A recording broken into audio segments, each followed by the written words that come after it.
আসসালামু আলাইকুম রহমতুল্লাহি ওয়াবারাকাতুহ।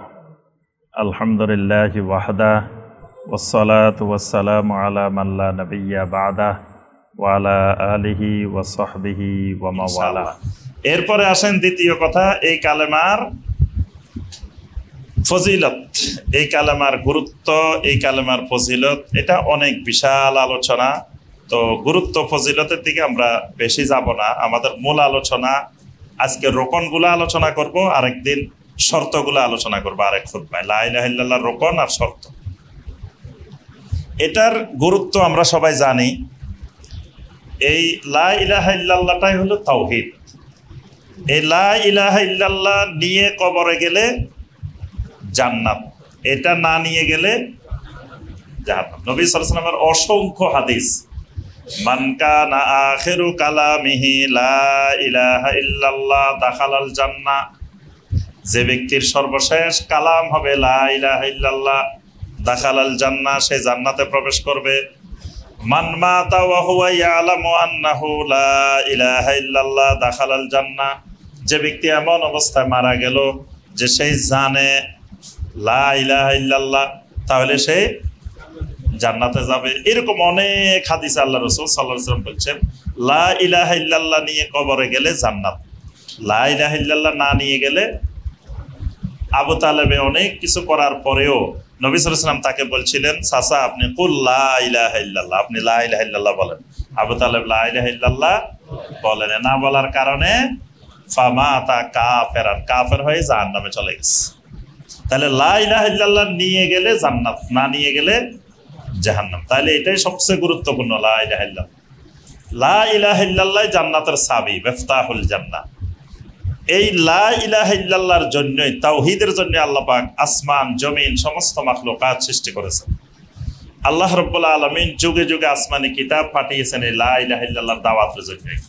যুগে যুগে অসংখ্য নবী রাসূল পাঠিয়েছেন শুধু লা ইলাহা ইল্লাল্লাহর দাওয়াতের জন্যই।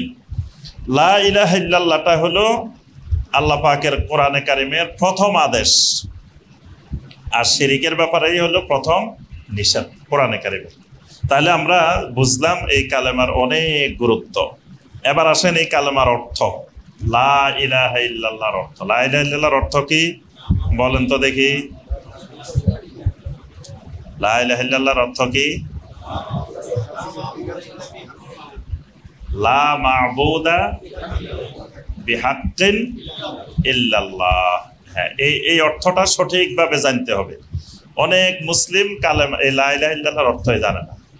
এমনি লা ইলাহা ইল্লাল্লাহ দিয়ে জান্নাতে যাব, কিন্তু লা ইলাহা ইল্লাল্লাহর অর্থটাই জানে না। লা ইলাহা ইল্লাল্লাহ যে সে বলতেছে কি অর্থ। আমাদের দেখবেন যারা আমরা সলাত আদায় করি, সলাতের ভিতরে কি বলতেছি অনেকেই জানে না। সে কি পড়তেছে কি বলতেছে এই সাধারণ ছোটখাটো জিনিসগুলোই জানে না। সূরা আল ফাতিহা পড়তেছে, ফাতিহার মধ্যে কি পড়তেছে এই অর্থটাও জানে। দোয়ায়ে কুনুত পড়ে ভিতরের নামাজে, দোয়ায়ে কুনুত, দোয়ায়ে কুনুতের মধ্যে সে আল্লাহর কাছে কি চাইতেছে, মিনিমাম এই জিনিসটা তো জানবে যে আমি আল্লাহর কাছে কি চাইতেছি, এটাও জানে না। এমনি আল্লাহুম্মা ইন্না নাস্তাঈনুকা ওয়া নাস্তাগফিরুকা ওয়া নু'মিনু বিকা এইগুলো পড়ে যাইতেছে, কিন্তু কি চাইতেছে আল্লাহর কাছে, কি দোয়া করতে সেটাই জানে না।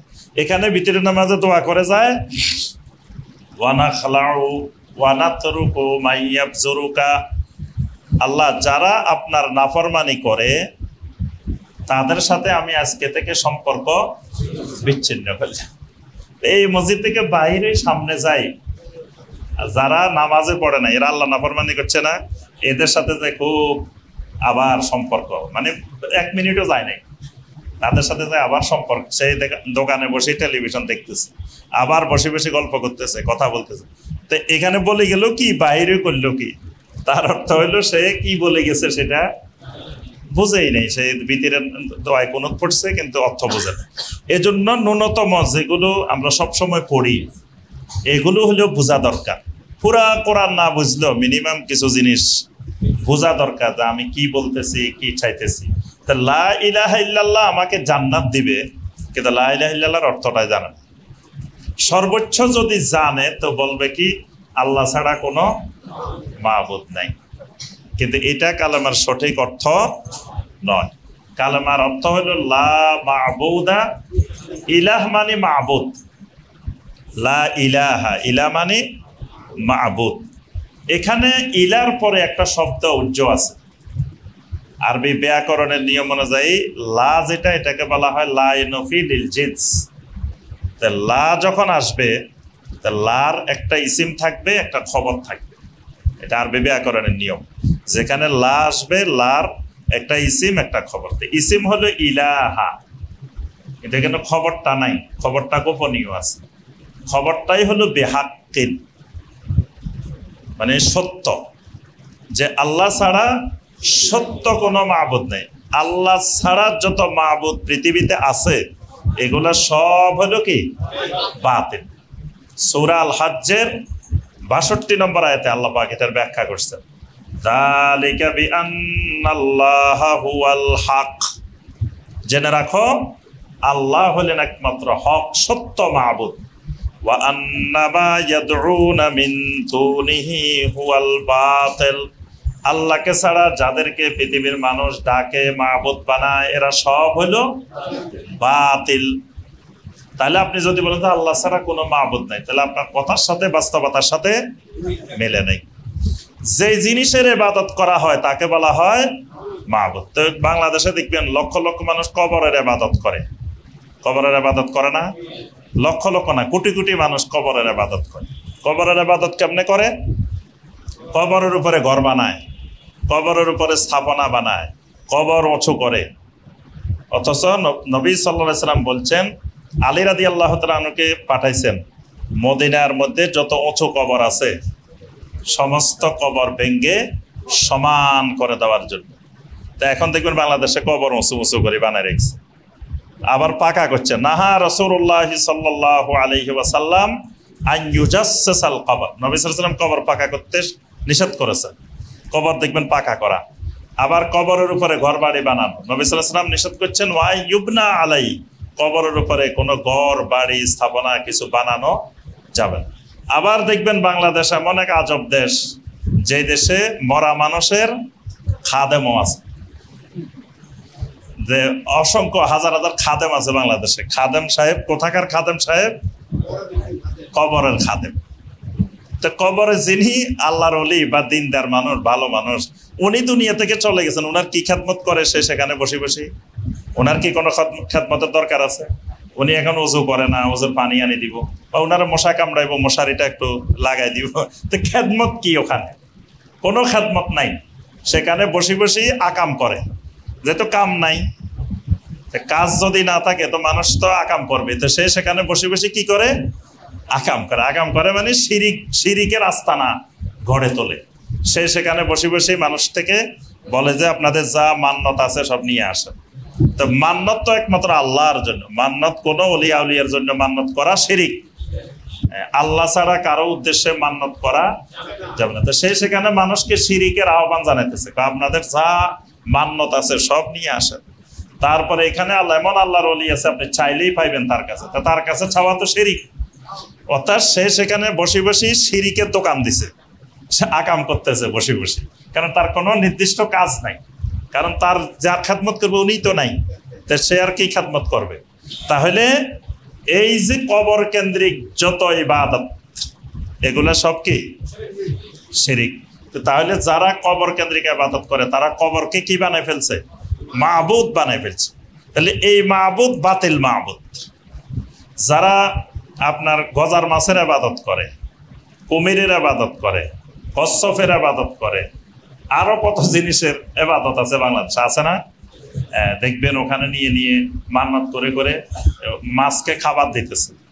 কি উদ্দেশ্যে দিতেছে? কয় যারটা মানে গ্রহণ হইব এটা খাইব, যারটা মানে কবুল হবে না এটা। তো মাছে কেমনে বুঝে কারটা গ্রহণ হইব না হইব? মাছের মধ্যে এই ক্ষমতা আছে, কুমিরের মধ্যে এই ক্ষমতা আছে, কচ্ছপের মধ্যে এই ক্ষমতা আছে। তাহলে এগুলা হলো এদেরকে মাবুদ বানাই ফেলা। কারণ ভালো খারাপ নির্ণয়কারী, আমার কল্যাণ অকল্যাণ দানকারী একমাত্র আল্লাহ রাব্বুল আলামিন। কোন মাছ, কুমির, অমুক তমুক কেউ আমার ভালো খারাপ নির্ধারণ করতে পারে না। তাহলে এই কবরকে মানুষ মাবুদ বানায়, বিভিন্ন প্রাণীকে মাবুদ বানায়, গাছকে মাবুদ বানায়, তুলসী গাছকে কত মানুষ মাবুদ বানায়, তারপরে আপনার গরুকে মাবুদ বানায়, অনেকে গরুর পূজা করে, গরুর ইবাদত করে, গরুকে মাবুদ বানায়, সূর্যকে মাবুদ বানায়, চন্দ্রকে মাবুদ বানায়, তারকারাজিকে মাবুদ বানায়। তাহলে মাবুদের তো অভাবে নাই।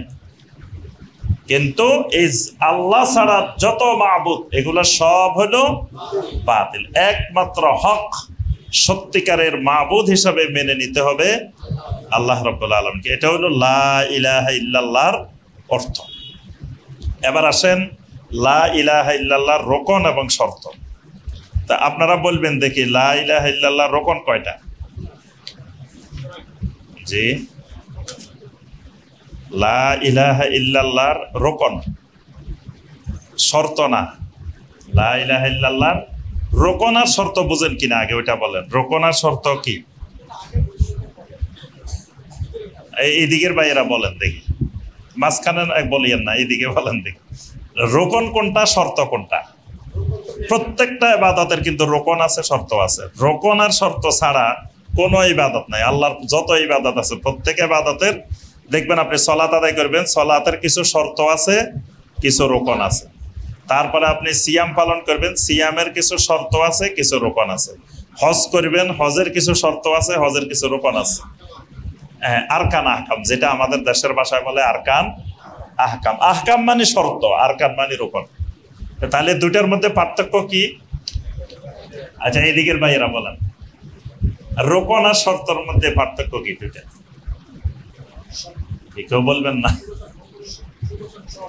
শর্ত হলো ফরজ, রোকন ও ফরজ, দুটাই ফরজ।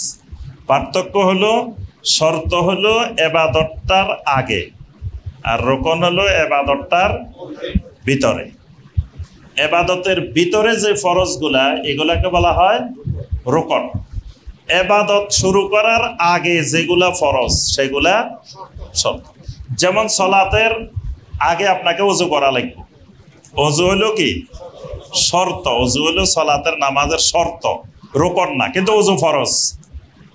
তারপরে ওযুর আগে আপনার শরীর পাক হইতে হবে, এটা শর্ত। আপনি যেখানে সলাত আদায় করবেন এটা পাক হইতে হবে, এটা শর্ত। আপনার কাপড় চোপড় পাক হইতে হবে, এটা শর্ত। কেবলামুখী হইতে হবে, এটা শর্ত। নিয়ত করা লাগবে, নিয়ত পড়া লাগবে না, নিয়ত করা লাগবে, এটা কি? শর্ত। আর রোকন কি? আপনি তাকবীরে তাহরিমা বলে সালাত শুরু করতে হবে, আল্লাহু আকবার। প্রথম তাকবীরটা ফরজ তাকবীর, এই তাকবীর না হলে নামাজ হবে না। এজন্য আপনি ইমামকে সাজদায় পাইলেও প্রথম কিন্তু তাকবীর দিয়ে সালাত শুরু করতে হবে, যে অবস্থায় পান, কারণ ওইটা ফরজ, রোকন। তারপরে রুকু করা রোকন, সাজদা করা রোকন, এগুলো হলো এক একটা কি? তাহলে বুঝতে পারছেন আবার শর্ত কি, রোকন কি?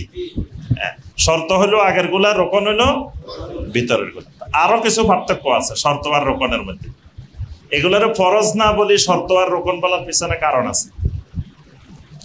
শর্তবিহীন রোকন হয় না, রোকন বাতিল হয়ে যাবে। রোকনবিহীন শর্ত বাতিল হবে না। এটা হলো আরেকটা মৌলিক পার্থক্য। যেমন আপনি সলাত আদায় করতে দাঁড়াইছেন, ওযু করেন নাই, তাহলে কি আপনার সলাত হবে? শর্ত নাই, এজন্য আপনার সলাত বাতিল। কিন্তু আপনি ওযু করছেন, সলাত আদায় করেন নাই, ওযু কি বাতিল হবে? বাতিল হবে না। ওযু শর্ত, কিন্তু আপনি রোকন আদায় করেন নাই, তাই বলে কিন্তু শর্ত বাতিল হবে না, শর্ত ঠিক আছে। এটাও রোকন এবং শর্তের মধ্যে পার্থক্য। তো লা ইলাহা ইল্লাল্লাহর রোকন আছে, আবার লা ইলাহা ইল্লাল্লাহর কি আছে? শর্ত আছে। তো আপনাদেরকে জিজ্ঞেস করছি রোকন কয়টা? রোকন প্রথমত দুইটা। আপনাদেরকে এই কালেমার ক্লাসে ভর্তি হয়ে কালেমা শিখতে হবে, মৃত্যু পর্যন্ত খালি তাওহীদ শিখবেন, কালেমা শিখবেন। আর আমল পরে, আগে ঈমান শিখতে হবে। ফাতাআল্লামনাল ঈমান কাবলা আন নাতাআল্লামাল কুরআন।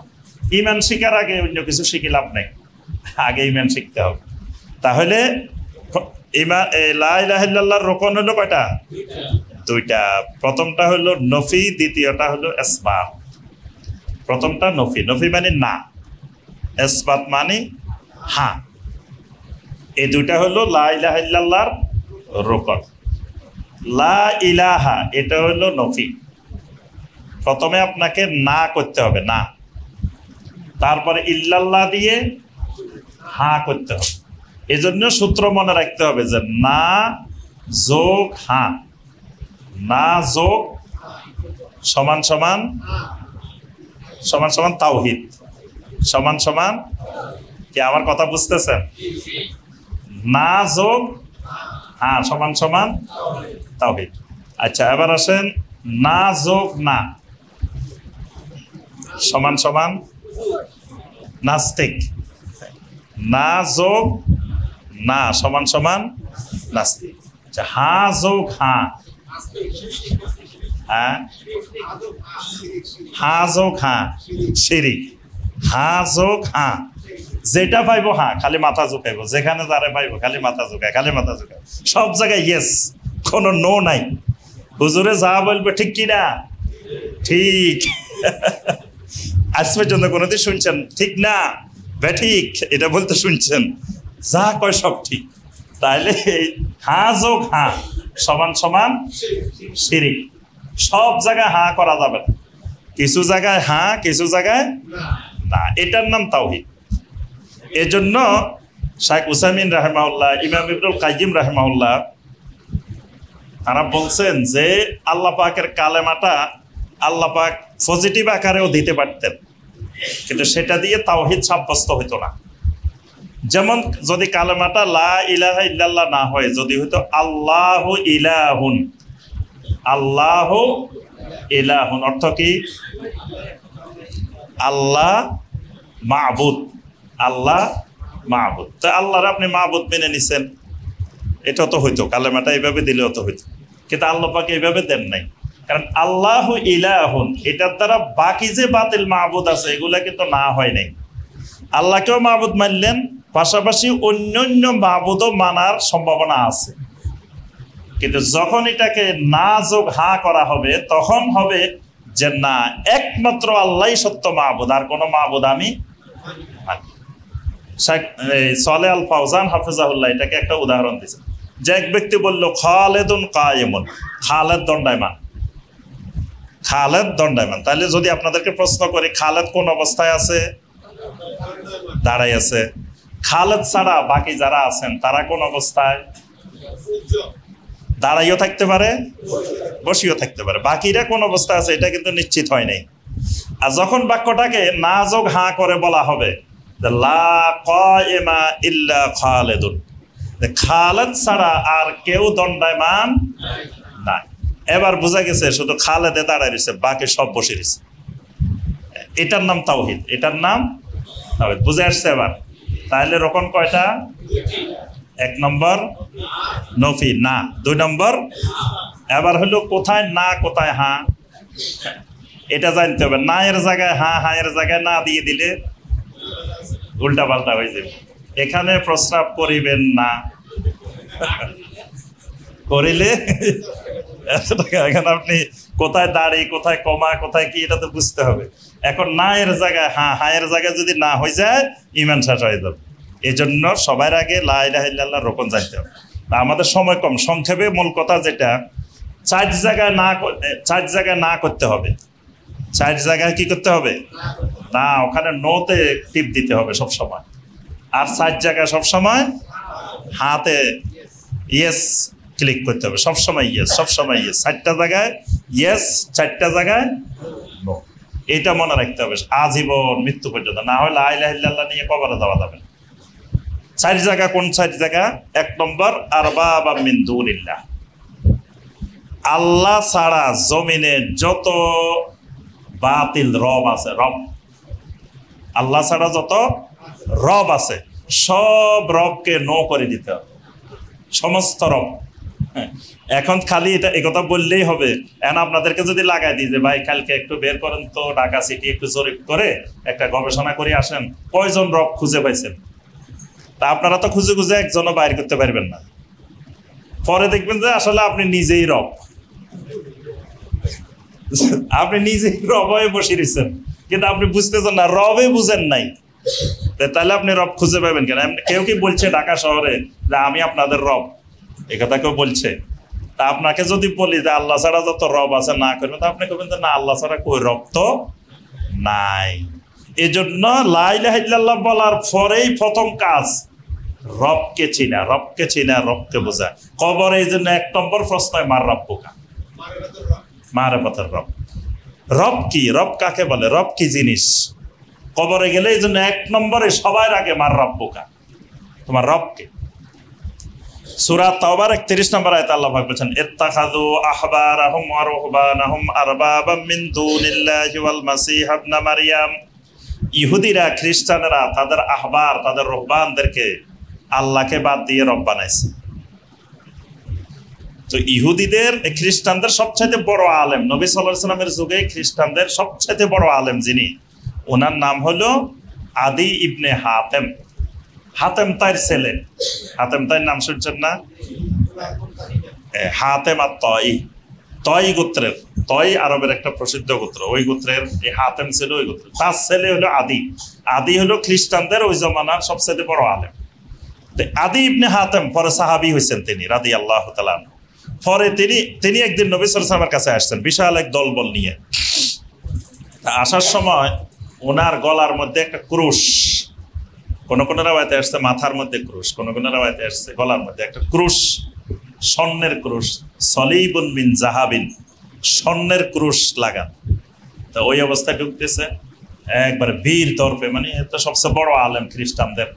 নবী সাল্লাল্লাহু আলাইহি ওয়াসাল্লামকে তো তখন তো ইসলাম গ্রহণ করে নাই, নবী সাল্লাল্লাহু আলাইহি ওয়াসাল্লামকে তো আর এত মর্যাদা দিতেছে না, একেবারে দরজা দিয়ে ঢুকতেছে। তো নবী সাল্লাল্লাহু আলাইহি ওয়াসাল্লাম দেখতেছেন যে সে অহংকারের সাথে এটা নিয়ে ঢুকতেছে। তা আল্লাহ রাসূল প্রথম তার অহংকার চূর্ণ করবেন। এখান থেকে নবী সাল্লাল্লাহু আলাইহি ওয়াসাল্লাম ইশারা দিয়ে বললেন ইতরাহ হাযাল ওয়াসান, তোমার এই মূর্তি ফেলে দাও। এটাকে নবী সাল্লাল্লাহু আলাইহি ওয়াসাল্লাম মূর্তি বলেছেন, ইতরাহ হাযাল ওয়াসান, তোমার এই মূর্তিটা নামাও, সরাও। এইটাতে হে একবারে ভয় পেয়ে গেছে, নবী সাল্লাল্লাহু আলাইহি ওয়াসাল্লাম এই আওয়াজে নরম হয়ে গেছে একেবারে, ইতরাহ হাযাল ওয়াসান। তখন সে তাড়াতাড়ি এটা খুলে ফেলে দিচ্ছে, ফেলে তারপরে নবী সাল্লাল্লাহু আলাইহি ওয়াসাল্লামের কাছে আসছে। আসার পরে নবী সাল্লাল্লাহু আলাইহি ওয়াসাল্লামের সাথে অনেক কথা হয়েছে, অনেক কথা হাদিসের মধ্যে বর্ণিত আছে। শেষে এসে আদি ইবনে হাতেম বলছে, আমি কোরআনের এই আয়াতটা তো আমি বুঝতেছি না, এই আয়াতটা তো আমাদের বাস্তবতার সাথে মিল নেই। এই সূরা তাওবার 31 নম্বর আয়াত। কি মিল নেই? বলছে আল্লাহ বলতেছেন ইহুদিরা, খ্রিস্টানরা তাদের আহবারদেরকে, রহবানদেরকে কি বানাইছে? রব বানাইছে, রব। তো উনি বলছে আমি তো খ্রিস্টানের সবচেয়ে বড় আলেম, তো কই আমি তো কোনোদিন মানুষকে বলি নাই যে আপনারা আমারে রব বানান। আমাদের খ্রিস্টানের একটা লোকও তো কারোর রব বানায় নাই। তা আল্লাহ বলতেছে এখানে রব বানাইছে, কই এটা তো বাস্তবতার সাথে মিল নাই। তখন নবী সাল্লাল্লাহু আলাইহি ওয়াসাল্লাম বললেন আমা ইন্নাহুম কানু ইজা ইয়াস্তাহিল্লুনা ফায়াস্তাহিল্লুন, রে তোমাদের এই আহবারেরা, রহবানেরা যখন কোনো জিনিসকে তোমাদের জন্য হালাল বানাইছে, তোমরা কি সেটাকে হালাল হিসাবে গ্রহণ করো নাই? বলছে হ্যাঁ গ্রহণ করছি। আমাদের আহবারেরা, রহবান, আহবার রহবান মানে রাজনৈতিক নেতৃবৃন্দ এবং ধর্মীয় নেতৃবৃন্দ, এরা আমাদেরকে যেটা বৈধ বলছে আমরা ইয়েস বলছি যে হ্যাঁ এটা বৈধ, ঠিক আছে মেনে নিলাম। আবার এরা যখন আমাদেরকে কোনো কিছু বলছে না এটা করা যাবে না, নিষেধ, তখন আমরা বলছি হ্যাঁ ঠিক আছে করা যাবে না। নবী সাল্লাল্লাহু আলাইহি ওয়াসাল্লাম বললেন আসলে আল্লাহ কি এটা হালাল করছেন না হারাম করছেন কিনা তোমরা যাচাই বাছাই করছো? কয় না। তখন নবী সাল্লাল্লাহু আলাইহি ওয়াসাল্লাম বলেন এটাই হলো তাদেরকে রব বানান, মানে বিনা যাচাইয়ে তারা যা বলে সব মেনে না। তা আল্লাহর আনুগত্য বাদ দিয়ে এদেরকে রব বানাই ফেলছে। এরকম রব বাংলাদেশে হাজার হাজার আছে, আছে আছে কিনা? খুঁজলেই পাইবেন, দেখবেন একটু চোখ কান খোলা রাখলে চারিপাশে রবের অভাব নেই। তো 1 নম্বরে আল্লাহ ছাড়া যত বাতিল রব আছে এদের সাথে সম্পর্ক রাখা যাবে না, চিরতরে চিহ্ন। ইব্রাহিম আলাইহিস সালাম যেটা বলছিলেন সূরা আল মুমতাহিনার 4 নম্বর আয়াত, ইব্রাহিম আলাইহিস সালাম নিজের বাপেরে ডাকছেন, পুরা কওমেরে ডাকছেন, ডেকে বলছেন ইন্না বুরাউ মিনকুম ওয়া মিম্মা তা'বুদুনা মিন দুনিল্লাহ, আজকে থেকে তোমাদের সাথে তোমাদের যত বাতিল মাবুদ আছে সবার সাথে আমরা সম্পর্ক ছিন্ন করে দিলাম। খালি ছিন্ন করলাম না, কাফারনা বিকুম, তোমাদের এই সমস্ত বাতিল মাবুদদেরকে চূড়ান্তভাবে অস্বীকার করলাম, প্রত্যাখ্যান করলাম। ওয়া বাদা বাইনানা ওয়া বাইনাকুমুল আদাওয়া, তোমাদের মাঝে আমাদের মাঝে শত্রুতা চলতেই থাকবে, চলতেই থাকবে, চলতে থাকবে। কোন পর্যন্ত? হাত্তা তুমিনু বিল্লাহি ওয়াহদা, যতদিন পর্যন্ত না তাওহীদের ভিত্তিতে আল্লাহর উপরে ঈমান না আনবা ততদিন পর্যন্ত। নিজের বাপ, নিজের কাওম, আত্মীয় স্বজন, তাদের সবাইকে না করে দিছে। এটার নাম হলো না করা, এটার নাম নফি। এটা হলো লা ইলাহা ইল্লাল্লাহর 1 নম্বর রুকন। আমরা বিস্তারিত ব্যাখ্যা যাচ্ছি না। 2 নম্বর আলিহাতাম মিন দুনিল্লাহ, আল্লাহ ছাড়া জমিনে যত বাতিল মাবুদ আছে এদের সাথে সম্পর্ক ছিন্ন করা। জমিনে দেখবেন অসংখ্য বাতিল মাবুদ আছে। বাতিল মাবুদ তো একটু আগে আমরা বলছি, যার ইবাদত করা হয় সেটাই মাবুদ। তা আল্লাহ ছাড়া যত কিছুর ইবাদত জমিনে করে এবং যারা করে, যারা করে এদের সাথে সম্পর্ক চিরতরে না করতে হবে, নফি করতে হবে। 3 নম্বর আন্দাদাম মিন দুনিল্লাহ, যারা জমিনে আল্লাহর সমকক্ষ হয়ে বসে আছে তাদের সাথে সম্পর্ক ছিন্ন করতে হবে। যেমন জমিনে হুকুম দেওয়ার অধিকার কার? সূরা ইউসুফের 106 নম্বর আয়াত, ইনিল হুকমু ইল্লা লিল্লাহ, আইন দিবে, হুকুম দিবে, নির্দেশ দিবে একমাত্র আল্লাহ। কারণ কি? সূরা আল আরাফের 54 নম্বর আয়াতে আল্লাহ পাক ব্যাখ্যা করে বলছেন, আলা লাহুল খালকু ওয়াল আমরু তাবারাকাল্লাহু রাব্বুল আলামিন। জেনে রাখো, সমস্ত সৃষ্টি একমাত্র আমার, সৃষ্টির উপরে আইন চলবে, হুকুম চলবে, নির্দেশও চলবে একমাত্র আমার। তাহলে এটা আল্লাহর অধিকার। এখন আল্লাহর জায়গায় যারা বসে বসে বান্দাদেরকে, আল্লাহর বান্দাদেরকে হুকুম দেয়, আইন দেয়, বিধান দেয়, এরা আল্লাহর সমকক্ষ হয়ে বসে আছে।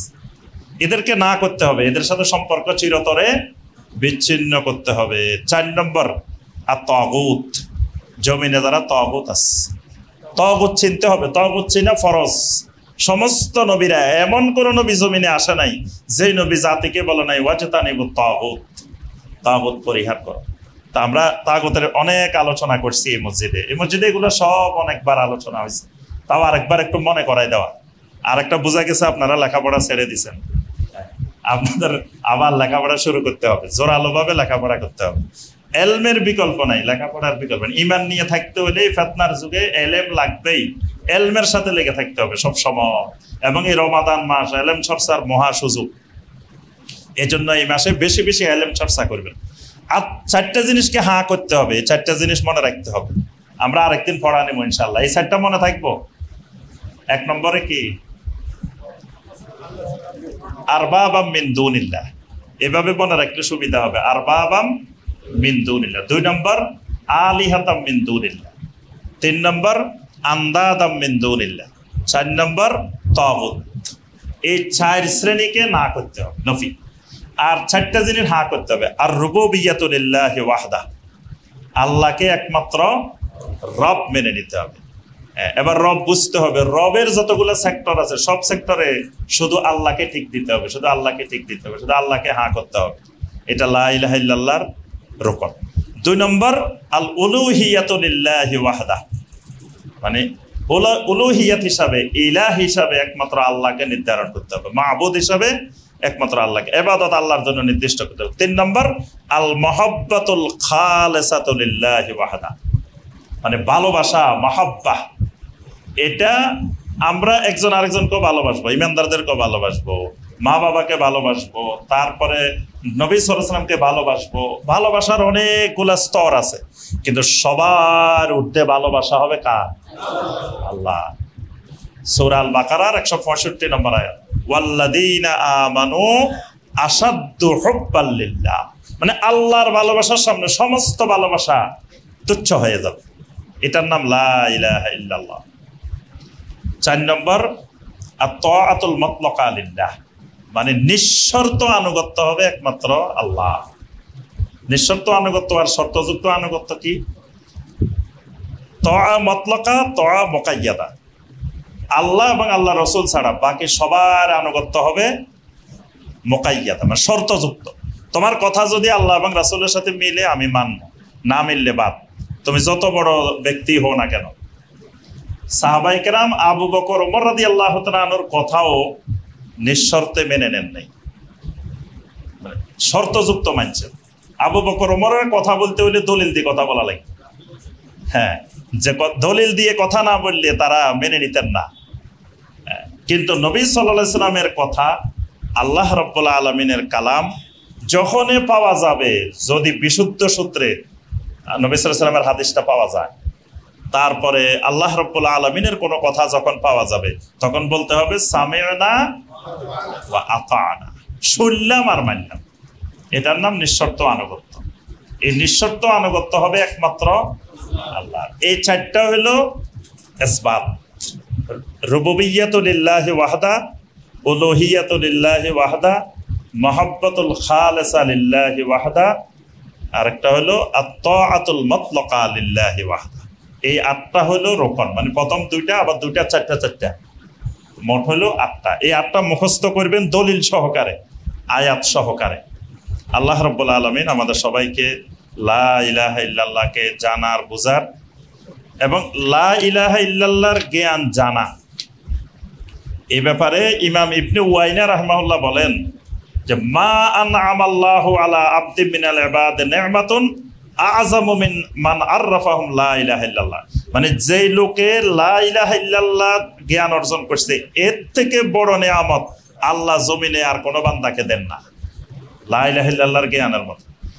ইমাম ইবনে রজব রাহিমাহুল্লাহ বলেন ওয়া ইন্না লা ইলাহা ইল্লাল্লাহ লি আহলিল জান্নাহ কাল মাইল বারিদ লি আহলিদ দুনিয়া।